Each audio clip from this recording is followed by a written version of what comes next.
the meeting to order. Adam is out today. Was Veronica? Veronica Maybe said running late. she's running a little late.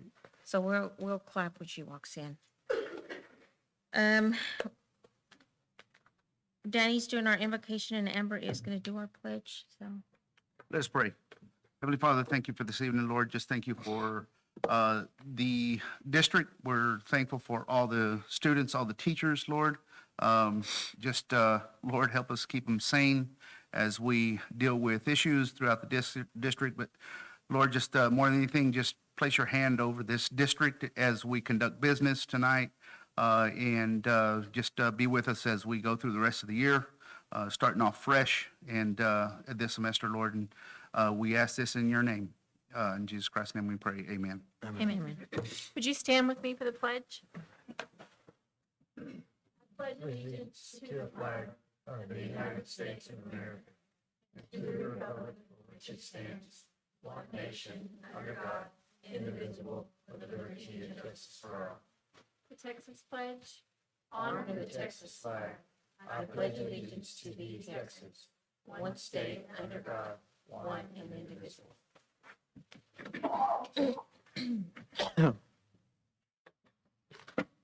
Rosie, do we have any public hearing? Okay. With none of that going on.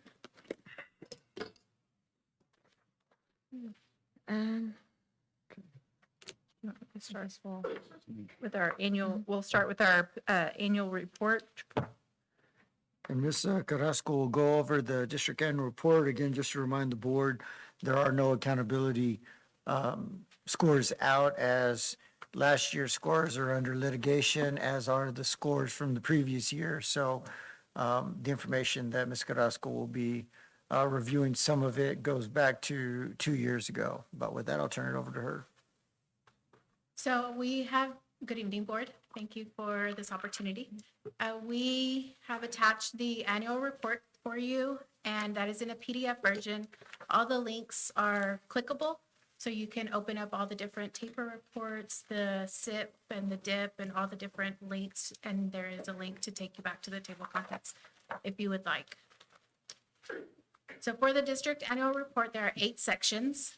The first section is our taper report, which was released in December, and that is for our 2023-2024 school year. The second section is our PEAMS Financial Standards Report, which is from the 22-23 school year, so that's 2 years lagging data. The district accreditation status is also from the 22-23 school year. Section 4 is the campus performance objectives, but we also include the district improvement plan for you.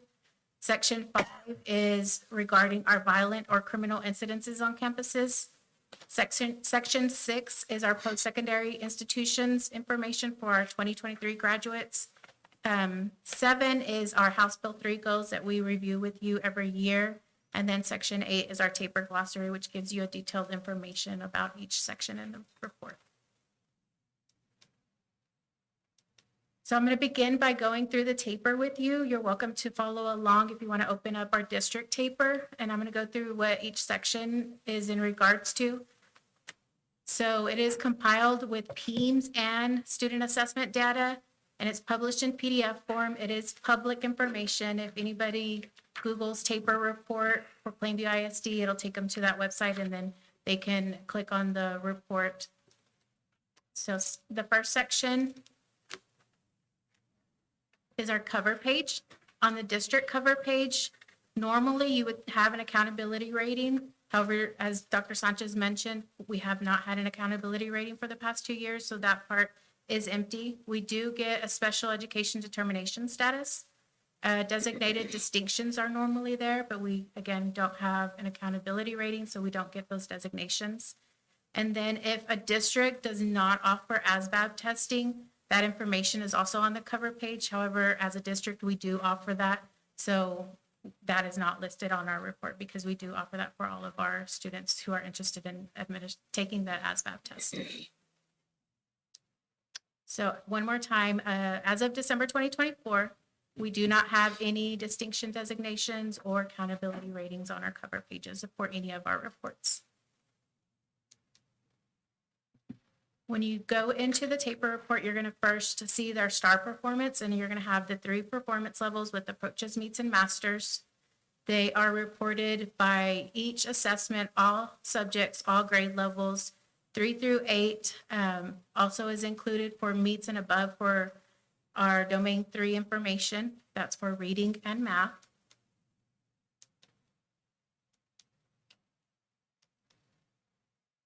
Next, you will have a school progress summary report, and that is for our annual growth for reading and math, and that's grades 3 through 9th grade for math and 3 through 10th grade for RLA.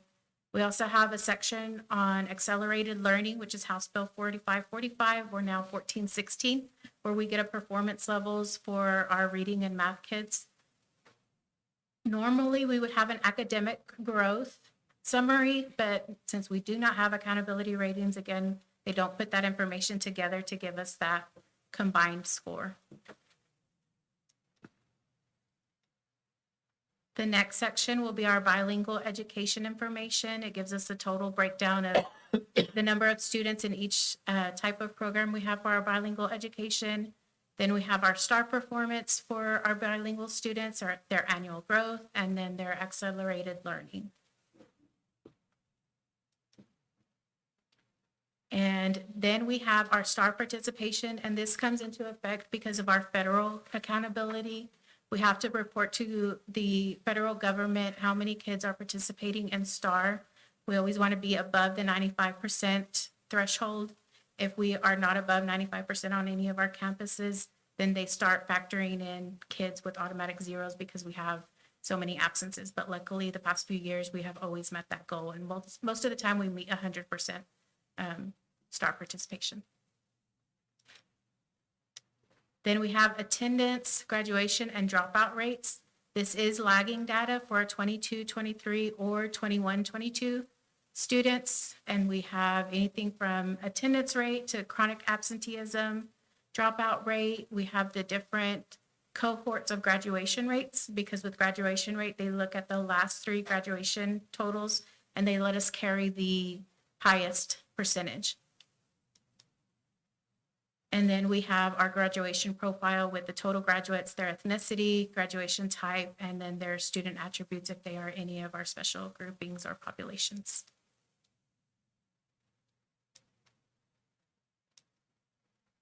The next section in our taper is the CCMR report. Again, this is 2 years lagging data, and it combines our college, career, and military readiness information, how many kids were able to get their CCMR credit with TSI scores, if they've received college prep course credit, AP and SAT and ACT results.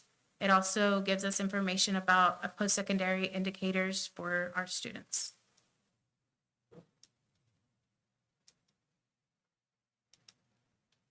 And then the last section of your taper, we get this information from our PEAMS reporting on snapshot date, as well as the final year submissions.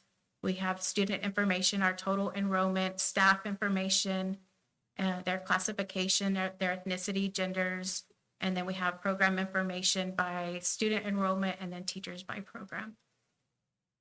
That would conclude our taper report. Section 2 is our PEAMS financial standards report, and that is the report that Ms. Doris reports for you all, and that is 22-23 data. For a district annual report, we just include that information as a year-end report. Section 3 is our district accreditation status. And again, since no accountability ratings have been released, we carry the 22 accreditation status, which we are accredited. And what they look at is they either give us accredited warrant, accredited probation, or non-accredited revoked. And the way they factor in our accreditation status is our accountability ratings. Since we have none, that's why we're still carrying the 22 rating. The financial accountability ratings gets factored in. Data integrity, and that just means our PEAM submissions. If we have any irregularities during testing, they factor that piece in. And then any program area deficiencies through our RDA reporting. Section 4, everything is linked for you on our campus improvement plans. I worked with Megan and we made sure that all of our reports were closed out for the previous school year. So we reported those for you all, and those are all attached, including the district improvement plan. Section 5 is this is another federal accountability piece where we report violent and criminal incidences. And we take the federal PEMS rating codes and we review that information. You're going to see an asterisk on our report for PHS. If there are 5 or fewer instances for a report, then we have to mask the data because there's so many less students, then we want to make sure that we're following FERPA so that that information does not get distributed with students. And that was our only piece of information for the safety that we had to report. Section 6 is our post-secondary institutions. So for our 2023 graduates, we had 65 students enroll at SPC, 13 students enrolled at WT, 13 at Wayland Baptist University, 24 at Texas Tech, 7 at Angelo State. We had 10 in other public 4-year institutions, 6 in a 2-year institution, 19 that were not trackable, 164 not found, for a total graduates of 2023 of 321. So College Board, they take all this data and they report it for us. And that's usually posted in January. Section 7 is our House Bill 3 goals. And we reported this information to you in our September 23rd meeting, but they are linked for you. Then the last section is our taper glossary. Again, it outlines every section and where the data sources come from. And we are expecting a Spanish release sometime this winter. And that concludes our district annual report. If you have any questions, it will be posted within 2 weeks, but I'm hopeful in the next day or two I can work with Danny to be posted on our website. And if anybody needs a paper copy, they're welcome to reach out to myself and I can copy a paper copy for them. Have any questions? She's also good at explaining it in more detail, one-to-one. Yes.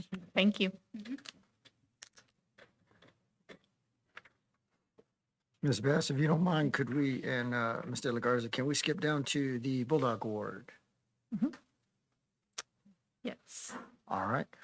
I'm going to ask both principals, Ms. Williams first and then Mr. Reagan, to tell the board a little bit about their Bulldog Award winner for their campus. So we'll start with Ms. Williams.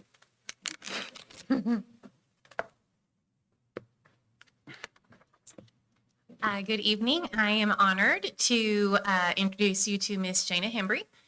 She is our Bulldog Award winner. She is one of our special education teachers at Central Elementary.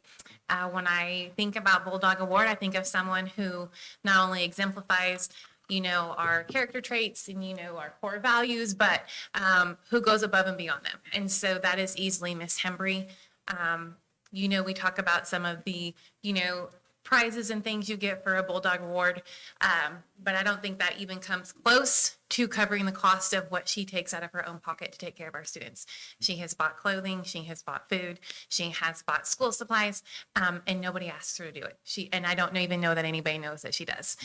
So it is just a privilege to work with her. And on top of that, she's super amazing on our campus. There have been more than one occasion when I've called her into my office and said, I know this is not your responsibility. I know it is entirely out of your lane, but can you please do this for me?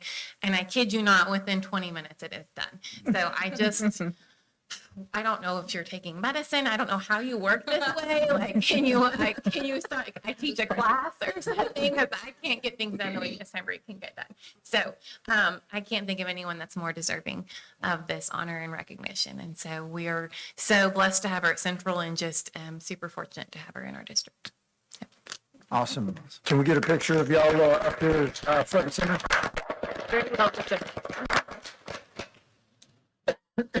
I think she's pretty busy at home too with 2 little boys. How does she do it all? And she's apparently really neat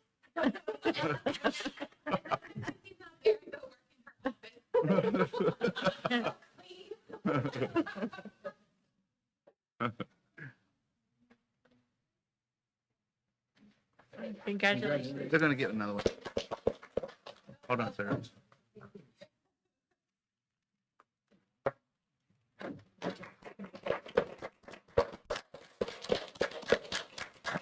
And next, we have Officer Cook, AKA Cookie. And so I'll turn it over to Mr. Reagan to introduce the Bulldog Award winner for PHS. They have 2 in a row.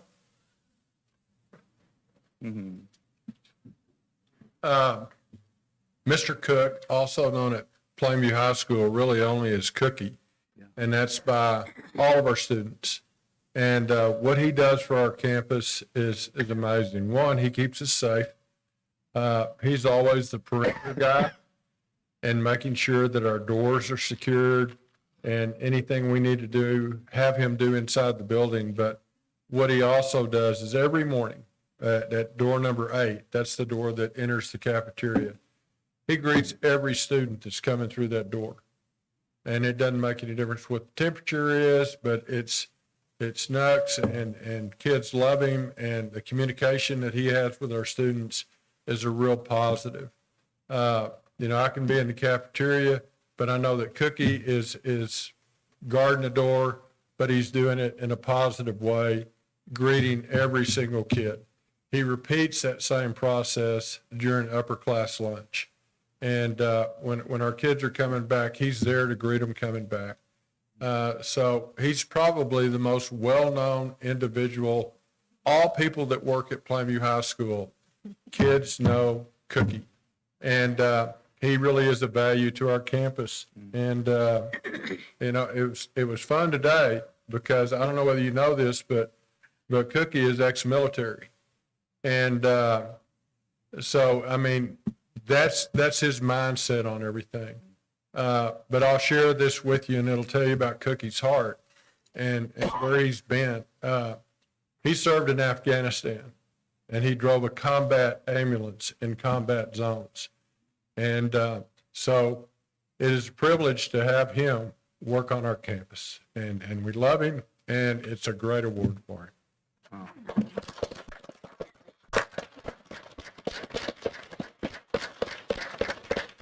All right, love to get a picture of you 2 guys. Congratulations.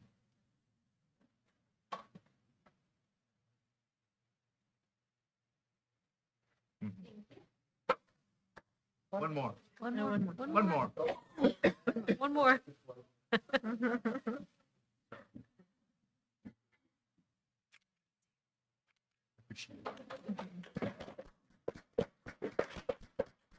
Thank you. Thank you. Congratulations. Yes, sir. 2 very, very deserving Yeah, Bulldogs. that's right. That's awesome. Thank you all. This is exciting. I'm looking forward to this at every meeting now. Very well deserved. And then Ms. Carrasco, well, do you want to do board recognition now? Or are we moving that to? Oh, we can do board recognition. Well, looks like we got some really cool stuff here. All right, so I'll read the proclamation, and then there's a very special gift from Mr. Parker. I want him to introduce. But, and then the principals do have quite a bit they put together, and I think student council did as well. So I'm going to read the proclamation with my cracked up voice.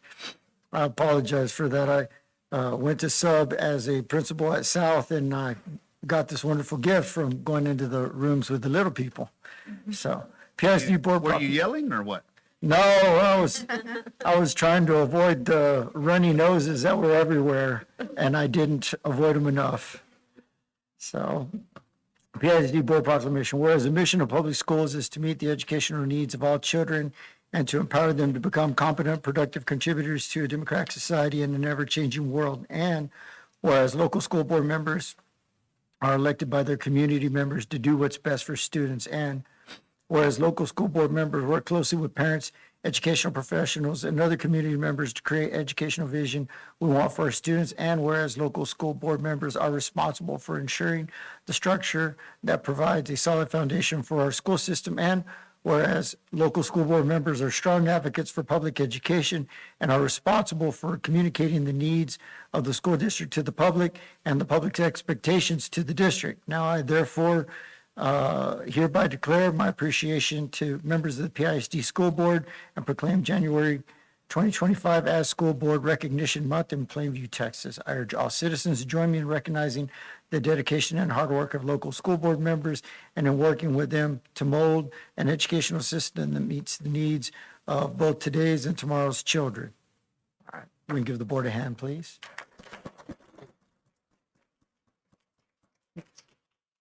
All right, Mr. Parker, do you want to present your gift and explain its relevance?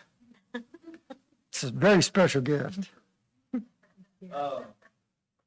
Thank you again, board. We appreciate everything that you guys do, year in and year out. But we, at Plainview Junior High, and maybe I'll speak for other ones in here, we wanted to recognize you guys with your own pair of pajama pants. That's what you see rolled up there in the black and white. I can't wait to see you sporting those. So if you come to campus, please, any more. But no, but all jokes aside, really, thank you guys. You guys are awesome. Keep up the good work. We're all gonna wear 'em. Thank you for what you do. Board meeting. No questions? Okay, thank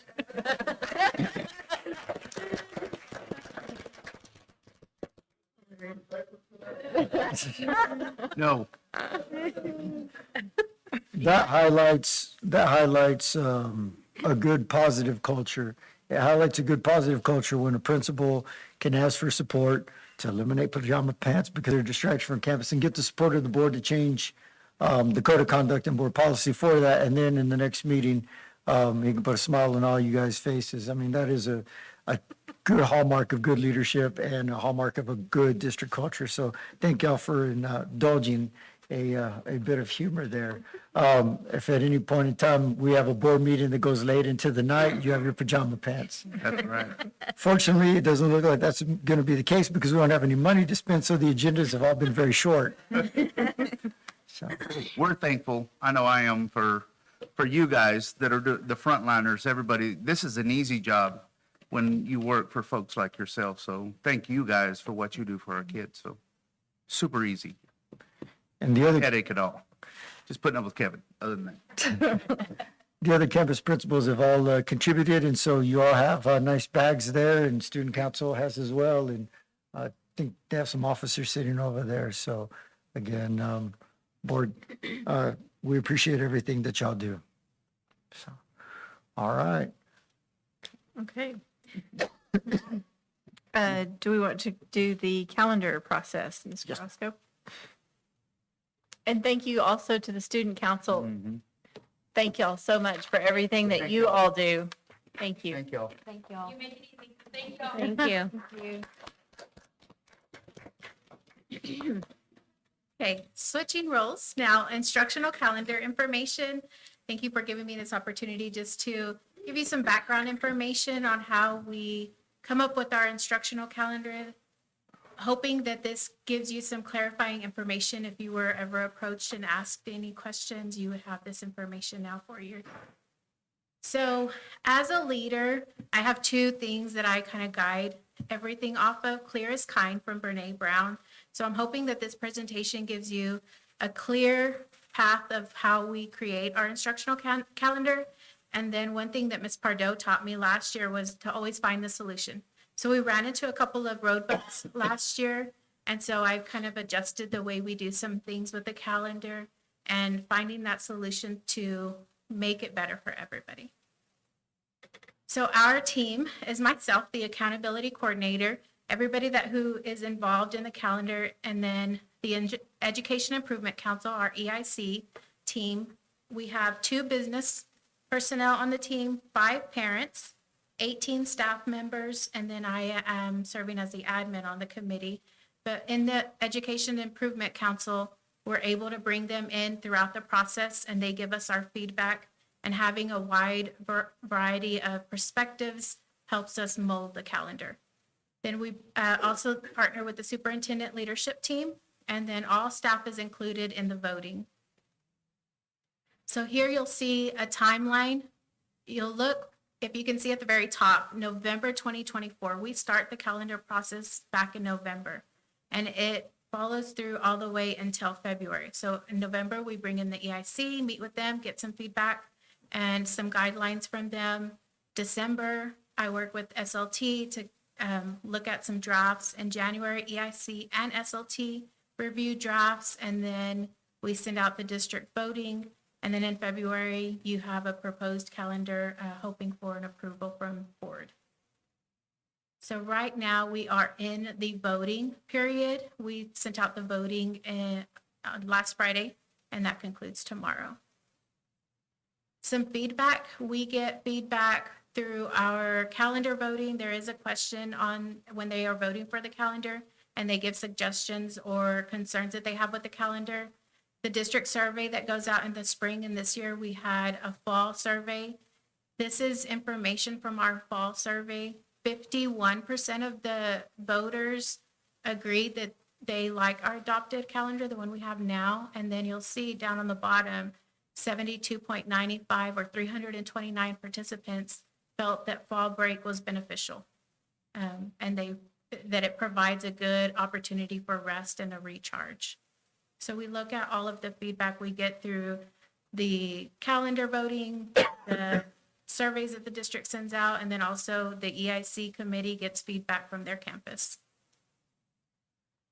When we're planning the calendar, there's requirements that we have to meet through TEA. We have to have 75,600 minutes in the calendar. We also have to have factor in UIL. They prefer that we have 14 to 15 days in our grading period, and preferably no 14-day back-to-back periods. As a district of innovation, we have shifted our staff requirement days to 181, and that's beneficial to the staff because that does not affect their salary. They just work 6 days less, but we have a little bit more wiggle room when creating the calendar. Then we look at including bad weather days, professional development, work days, fall break, the 2-week Christmas break, spring break, and then a Friday graduation preferably. So whenever I was looking at the process this year, I wanted to include EIC more actively. So in November, when I met with them, I had them do a this or that activity. We got out of our chairs and so an example that I gave them is, would you rather have a taco or a hamburger?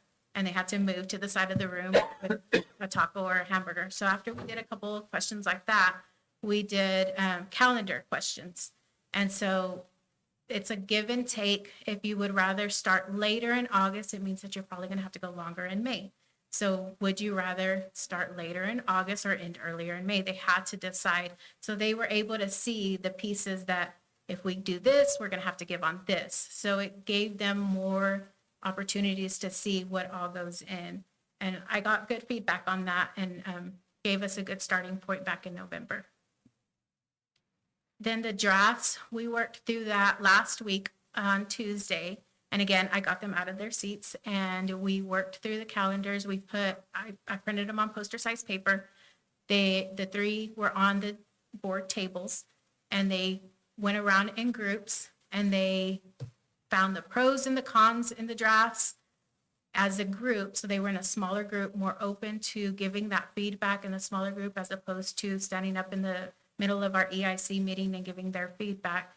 They wrote down the pros and cons, and then we came together as a whole team and we reviewed those pros and cons. We also reviewed the minutes and making sure we met all those requirements. And then at the end of the meeting, they voted and I gave them a blue and a yellow sticker. So taking it back to my teaching days. And I told them your blue sticker is your first choice, your yellow sticker is your second choice. So they had 2 opportunities to vote. And you'll see that calendar version 1 and 2 were the top. And we were able to see how many first choice votes got on each one. And then those were the 2 that are currently being voted on. And the email there on the side is what Ms. Hernandez sent out on Friday, letting people know. For the voting, again, clear is kind for me. So I put out a video explaining exactly what all entails in the draft of the calendars. You'll notice that last year it was a 9-minute video, so very quick, short, going over the 2 different drafts. And last year we had 527, I believe, views, and we had 448 responses. So they have the opportunity to go back and watch the video again before they submit their vote. So you'll see that there was more views than the votes. And this is last year, since we're still in the voting process of this year's calendar drafts. And you'll see that we had 78% last year with 350 votes for the current calendar version. So, and then on the bottom of the calendar, they give me feedback if they would like to. It's not a requirement, but they can. And it's totally anonymous. So they can be free to give any feedback. Then after board approval, we start working in the background. Employee calendars are made by the HR team. We do PEIMS preparations. In Skyward, grading periods are determined so that we can work with the athletic director for grading periods and checking when students are going to be eligible. We make our report card timelines or progress report timelines. We start to schedule our school year events and then publish it on our website and social media for all stakeholders to see. Do you have any questions or suggestions for me? Thank you for doing that. Yeah, a lot of work, Yeah. a lot of different probably opinions, right? Mhm. Everybody in this room would probably have a different opinion, including the board, about a schedule or a calendar. So appreciate the hard work on that for sure. Yeah, Thank you. putting that together. And I would encourage all the teachers, staff, custodial, everybody that's watching to get those votes in, because every vote does matter. And thank you for walking us through that process. In the past, when I get calls on the calendar, it's always a hot topic. And I've just been telling them that Danny makes the calendar. So now, now I can explain fully how the calendar comes about. So thank you for doing that. And as you guys have seen, I mean, Amy does a really good job with this. She's very detail oriented, and I mean, the video, I mean, if you have a question, I think the reason that there were more views than there were votes is people watched it a few times to understand what they were voting on, and we haven't had anyone who's taken the time to do what she's done to make sure that the calendar has this level of clarity. So again, appreciate the work that Ms. Carrasco's put in. She's done a good job with this. Thank you. Thank you. Okay, so we'll move on to our first business item, which is our financial audit. Good evening. I'd like to introduce to you Kevin Randolph from Ide Bailey. He'll be going over the Parents and educators want to thank audit. Thought he was going to get an entrance. We thought you had entrance music this time to make the audit a little more exciting. Audits are boring. I'll take whatever I can get. Oh, my God. Good evening. I'm Kevin Randolph with Ide Bailey, and my firm did the district's financial statement audit for the fiscal year ended August 31st, 2024. I'm going to go over that briefly in this slide presentation. You also have a copy of the audit in front of you. Be glad to take any questions. First is the audit opinion, which is the purpose of an audit is for us to give our opinion on your financial statements. I'd like to point out that management is responsible for the preparation and fair presentation of the financial statements, including internal control of the preparation of those financial statements. As auditor, our responsibility is to express an opinion on those financial statements and to obtain reasonable assurance that the financial statements are free from material misstatement. This year, we did issue an unmodified opinion on the financial statements. That's the same opinion we've given several years. That's a clean opinion. It's the one you want to get. We had no findings this year also. Let me go over the balance sheet of the governmental funds briefly. I have August 31st, 2024 and August 31st, 2023 side by side, so you can see the current year and the prior year. Total assets last year were approximately 46.7 million. This year, a little over 41 million. That decline was mostly in cash and investments, which went down from 39.6 to 34.6 million. Receivables were fairly flat year to year. That's both your property taxes that are due and then any governmental grant funding that's due and hasn't been paid yet. Other assets is inventory and prepaids, and it's also due from other funds. The district's various funds loan money to and from each other, and that makes up about $3.1 million of that. So not really an asset, just inter-fund borrowings. Total liabilities this year were 11.2 million, last year 14.4 million. Accounts payable, which is amounts due to vendors, declined from 2.8 to just under $1 million, had less construction going on at the end of this year. Accrued wages is salary and benefits earned by employees but not yet paid. Last year it was a little over 3 million. This year was 2.5 million. Due to other governments this year was 3,275,000. That represents overpayments by TEA on state foundation that will be withheld from future payments. Other liabilities, again, is primarily what we call due to other funds, which is borrowings between the different funds of the district. Deferred inflows of resources was $633,747. That is your unpaid property taxes. Under governmental accounting, delinquent taxes that are due and not paid cannot be shown as revenue until they're collected. So while you have a receivable in your books for those, we have to defer the revenue until those get paid. When those get paid, that becomes revenue. Deduct liabilities from assets and you get fund balance. Fund balance last year was 32.3 million. This year was $29,858,299. I'm going to go over the fund balance in a little more detail now. As you can see, the ending fund balance was $29,858,000. That's made up of 4 categories. First and smallest is non-spendable, which is $445,000. That's your inventory and prepaid expenses. Prepaid expenses are when you pay for an expense in 1 year, but you use it in the next year, primarily insurance. We have to set that aside as non-spendable fund balance. Restricted fund balance, that is fund balance that is legally restricted as to how you can use that fund balance. You can only use it for the intended purpose. That's made up of $1.9 million in child nutrition fund. So that's your fund balance in child nutrition can only be spent on child nutrition purposes. $3.5 million of that fund balance is debt service, and it can only be used for future debt service payments. And $613,000 is in capital projects. That's from our prior bond issuance to fund capital projects. So since you sold that, it will be used for future capital projects. Assigned fund balance was $20,129,665. Assigned is fund balance that the district has set aside at its discretion. It's not a legal restriction. It's just at your own discretion. That's made up of $17.5 million for future construction, $1.5 million for future capital equipment needs, and then $125,000 of that is your campus activity funds, and there's $5,000 in other local funds. That leaves unassigned fund balance of $3,217,647. Next, I'm going to go to revenues. Revenues last year were $71,684,000. This year they were $67,066,386, so down around $4 million. We break that up into 3 different categories: local, state, and federal. Local is primarily going to be property taxes and interest income, and then other little miscellaneous, but it's mostly going to be property taxes and interest.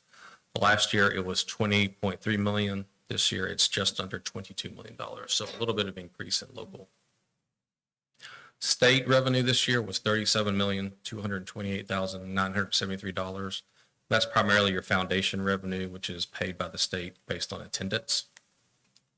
Federal revenue is the grants the district participates in. This year that was $7,847,546. You'll see a significant decline from last year's federal revenue of $16.3 million. That's the COVID or ESSER funding that's run out. So we expected to see a decline in federal revenues as that money is mostly gone by now across the state. Expenditures, last year they were $90.5 million. This year they were $69.5. And you can see the biggest piece of that decrease is we had a lot less capital outlay this year. There's less construction this year. Last year it was 17.4. This year it was 3.2. That's all I have for the financial statement audit. We do a separate grant compliance audit. It's called a single audit. As the district spends more than $750,000 in federal grant money, we have to do a separate compliance audit on that.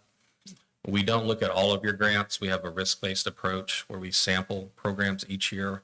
And the district has, like most schools, 3 major federal programs, which is child nutrition, Title I, and special education. This year we picked child nutrition as our program for testing. So what we do there is we look at the internal controls over spending that money and over internal controls over compliance. Any grant will have compliance, things you have to do, things you can't do. So we look at your policies and procedures to make sure that you're complying with it. And then we pick a sample of actual transactions and we verify that those transactions were consistent with the requirements of the grant.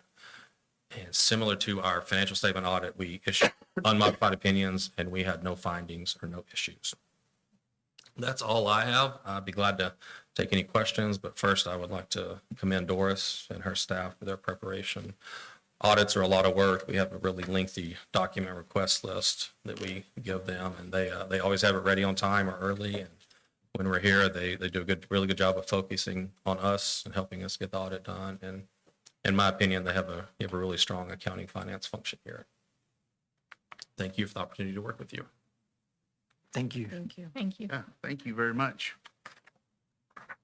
All right, this item does need action, so if we can get for your, I'd like to recommend on behalf of the administration to the board, consideration and approval for the 23-24 financial audit.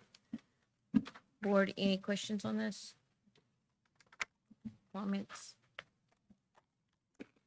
No questions or comments, can I get? What do I say? A Motion? motion, yeah. Can I I'll get make a motion, we, for the 23-24 financial audit as presented. Okay, we have Mr. Salazar. Do I hear a second? I'll second. Okay, we have Ms. Bass and Ray. All in favor, raise your right hand. Motion carries. Thank you. You'll have a good Thank you. evening. Appreciate Thank your you. hard work on Thank that. you. I feel like we owe Doris all this stuff, all the her office. Sure. Y'all can just take all that, except the pajamas. Okay, our second item is to approve myself and Danny Salazar. We have volunteered yet again to serve on the Education Foundation as the representatives for the board. So this item would need board action as Ms. Bass and Mr. Salazar will be representatives for the PISD board on the Education Foundation Board. And this does allow y'all to be, if approved, voting members on the Education Foundation Board. And of course, y'all then abide by their bylaws that they have for the Ed Foundation Board, which is a separate entity from this board. But you guys ultimately are the voice of the PISD board on that non-for-profit board. So with that, I'd like to make the recommendation that the board consider and approve Ms. Bass and Mr. Salazar as the PISD board representatives on the Plainview Education Foundation Board. For clarification, after approving, if this gets approved, then, oh my gosh, Sophia? Sophia comes off? Yes, ma'am. Rivera. I've been off already. Oh, so you've already been off? Okay, She gave him a resignation. No, I'm just kidding. okay. I didn't know if it was something that it just Yeah, switches. yeah, she resigned and then Mr. James resigned to allow there to be two positions opened up so that Ms. Bass and Mr. Oh, Salazar so could. Mr. James is coming off. Yeah, Okay. so they both resigned to allow for openings to occur. Okay. So it's just a part of the function. And one of the positive things that the Education Foundation's restructuring with $5,000 from the PISD board support from the HEB funding is that one of the two board representatives or both will share monthly what the Education Foundation is doing and working on. So the full board will be aware. So they have some restructuring that's really good and really positive, and the communication is going to be pretty solid. So we're looking forward to the future of the Ed Foundation. Board, any questions or comments?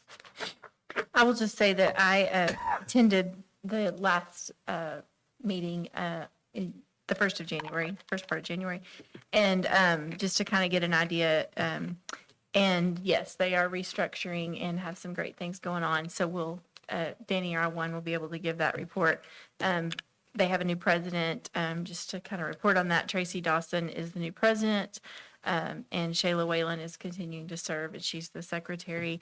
And I learned a lot in my first meeting. They they granted Central a $750 grant. Y'all are doing a social media day for parents, and it sounded really interesting. And so they granted that at the meeting I was at. So they have some good things going on in restructuring. So I think it's awesome. Okay, do I hear a motion? I so move. Okay, we have a motion by Ms. Rivera. Do we have a second? I'll second. And we have a second by Ms. Ray. All in favor, raise your right hand. Motion carries. All right, well, congratulations. Okay, I just want to say, I didn't know there were resignations. I'm just joking. Well, it's I know. a 2-year term, and you, I was already due. Yeah, y'all are bad. it looks, yeah, I'm looking forward to it. All right.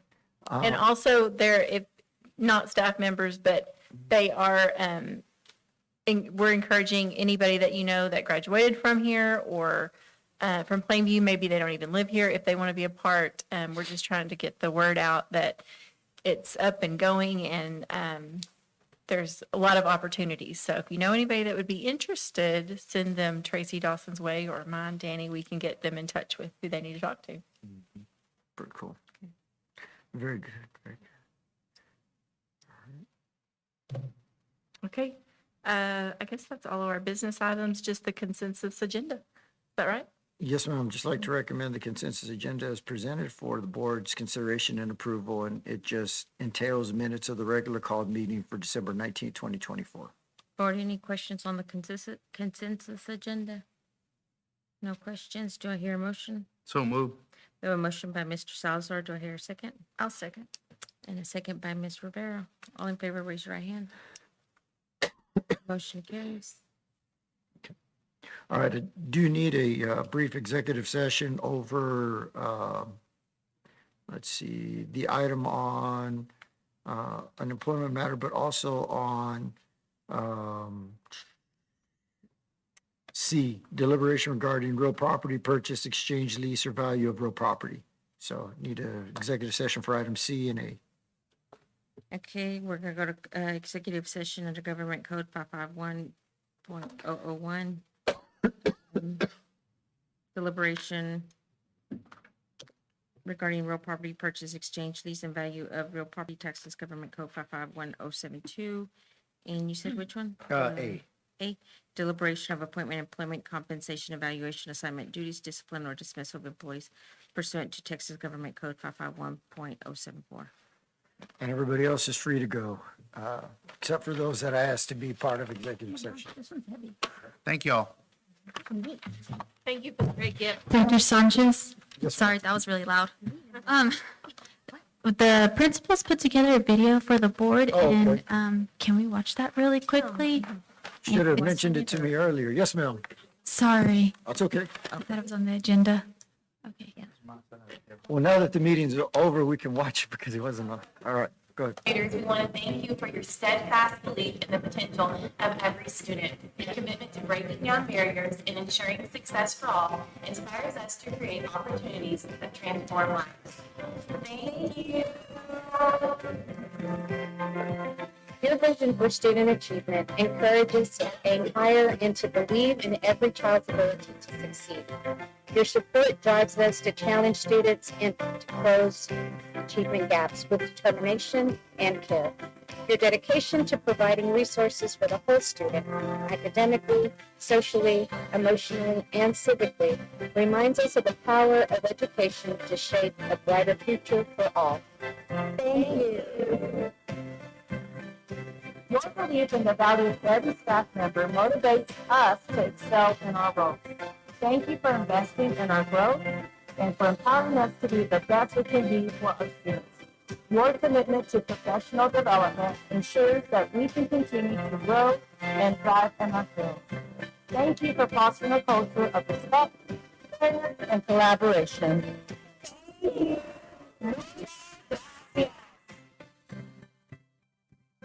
Board members, your stewardship of district resources ensures that every dollar is spent with purpose. Thank you for your transparency and your dedication to aligning our budget with the needs of our schools and our students. Your diligence in overseeing district finances reflects your integrity and care for community's trust. Thank you for making every single decision with our students' best interests in mind. Thank you. Thank you. Your emphasis on open communication strengthens trust within our schools and our community. Thank you for making every voice feel heard and for fostering meaningful connections that uplift our district. The thoughtful approach to decision-making ensures that all perspectives are valued. Thanks for listening, engaging, and building bridges that unite the community. Thank you. Your commitment to safety ensures our schools are havens for learning and growth. Thank you for prioritizing supportive and secure environments where every student and staff member feels valued and protected. Your focus on maintaining safe, high-quality facilities demonstrates your care for the well-being of our entire district. Thank you for your leadership in keeping safety at the forefront of every decision. Thank you, school board. Your tireless service and unwavering commitments to our staff, our students, and our community reflect the heart of what makes our district thrive. Thank you for being champions for education and for always putting our students first. Thank you. Appreciation for the strength of our diverse community shows us the power of collaboration. Thank you for embracing differences and creating a district where everyone feels valued and included. Your dedication to involving families in their children's education strengthens our schools. It ensures every student feels supported.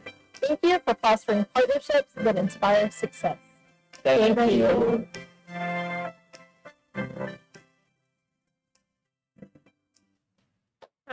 Thank y'all. Thank you. That was a good video, so definitely. I don't know if the board caught it, but I saw the core beliefs and core commitments in every one of the statements as they went through. So that was really good, principals. That was really Thank you. good. Can I get that video so I can share it with our leadership, TASB? They're asking to see how we got recognized, and I think that's pretty awesome. I'd like to. Wow. Danny does a good job. For sure. All right. Underneath my pants. All right, so we'll let everybody go this evening. Thank you, guys, and we'll just do a brief executive session, a couple minutes.